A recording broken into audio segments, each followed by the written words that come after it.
Hello student, कैसे हैं आप लोग। I hope you are stay safe at home. Student, today's we are going are fourth chapter and our fourth chapter name is water. Okay student, in this chapter we are going to study some properties of the water. So now have a look of the chapter.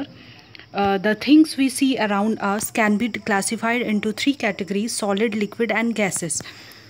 हम अपने चारों तरफ जो भी चीज़ें देखते हैं उनको हम क्लासीफाई करते हैं थ्री कैटेगरीज में. First one is solid, second one is liquid and gases. तो student, we will talk in this chapter about the liquids property, क्योंकि वाटर भी एक लिक्विड है. तो substance like water, oil, petrol, kerosene, milk and spirit are liquids.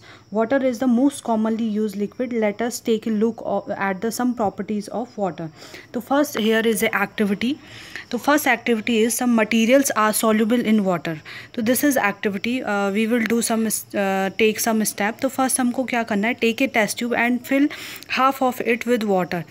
तब हमको उसके बाद क्या करना है, take some amount of the sugar and add in this water and shake the test tube well. After some time you observe that the sugar is disappear in the water. So it means sugar is dissolved in the water. So we can say that sugar is soluble in water. Means water, that sugar is the example of that kind of the material which are soluble in water. So then second property is here. Second activity is here. You can see same method, same step we will apply. Take one test tube, fill with that test tube in half with water and take some amount of the sand, put in this water, shake the test tube well and then allow it to stand. After some time you can see sand is settled down at the bottom of the test tube and it is not dissolved in the water. So we can say that sand is insoluble in water. Okay, so sand is a kind of the example of the material which cannot insoluble in water. Now see here, you can see picture sugar and salt. These are the example of the soluble in the water. Then oil, you also see here the picture. Soluble is insoluble in water. ये oil क्या करता है, यहाँ पे layers बना देता है water की सरफेस पे, ये डिज़ोल्व नहीं होता है. Now we can see some example. Substance soluble in water: milk, washing soda, common salt, sugar and potassium permanganate are the example which are soluble in water. Substance insoluble in water, those are sand, wax, glass, oil and kerosene are insoluble in water. Now second one property is gases in water. Some gases like oxygen, nitrogen and carbon dioxide, these are dissolved in water. In soda water, student, these are the example from around us. Soda water, soft drink like Coca-Cola, Pepsi, sometime we are using. So carbon dioxide is dissolved under the pressure. So when we open a bottle of the soda water or soft drink, so what we will see, the dissolved carbon dioxide escaping out rapidly in the form of the bubbles के form में वो बाहर आ जाती है. आपने देखा होगा carbon dioxide, जब हम सॉफ्ट ड्रिंक की बॉटल को ओपन करते हैं तो वहाँ से कार्बन डाइऑक्साइड बबल्स की फॉर्म में बाहर आती है. The water in lakes, rivers, pond and seas has a lot of the oxygen dissolve in it. Plants and animals living in the water use this oxygen. तो water की इसी properties के कारण कि उसमें बहुत कुछ गैसेस उसमें घुल जाती हैं लाइक ऑक्सीजन. तो ऑक्सीजन जो घुली हुई होती है वाटर में, तो वाटर में रहने वाले जितने भी ऑर्गेनिज्म होते हैं लाइक फिश एंड अदर्स, तो वो इस घुली हुई ऑक्सीजन को ही यूज़ करते हैं for the breathing. Now second one is some material sink and some float in water. तो those things sink in the water that are heavier than water. So we say that iron is heavier than water. Okay, so here you can see in the picture iron nail is there. It is sink in the water in the beaker. तो वही चीज़ें water में shrink होती हैं जो water से ज़्यादा heavy होती है. तो यहाँ पे जो आयरन नेल है वो वाटर से ज़्यादा हैवी है, तो वो डूब चुकी है. Now the material that floats on the water is lighter than water. तो मटेरियल जो फ्लोइट करते हैं वाटर के ऊपर सरफेस में वो हल्के होते हैं वाटर से. ओके, तो यहाँ पे आप एग्जाम्पल में देखो, wood is lighter than the water, so it is float on the surface of water.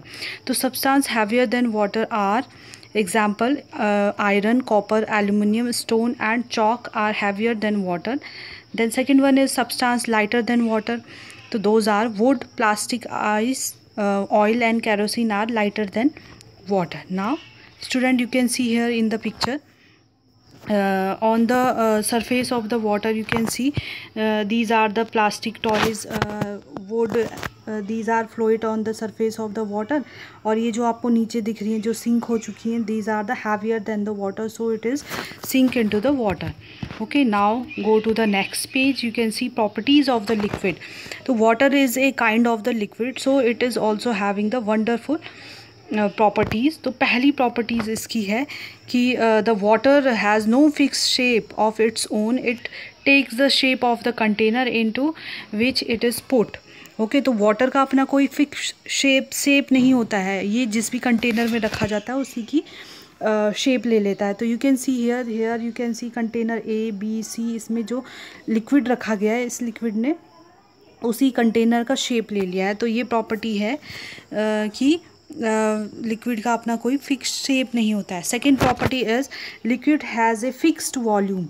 Liquid का एक फिक्स्ड वॉल्यूम होता है. तो और ये जो प्रॉपर्टी है इसको हम प्रूफ कर सकते हैं.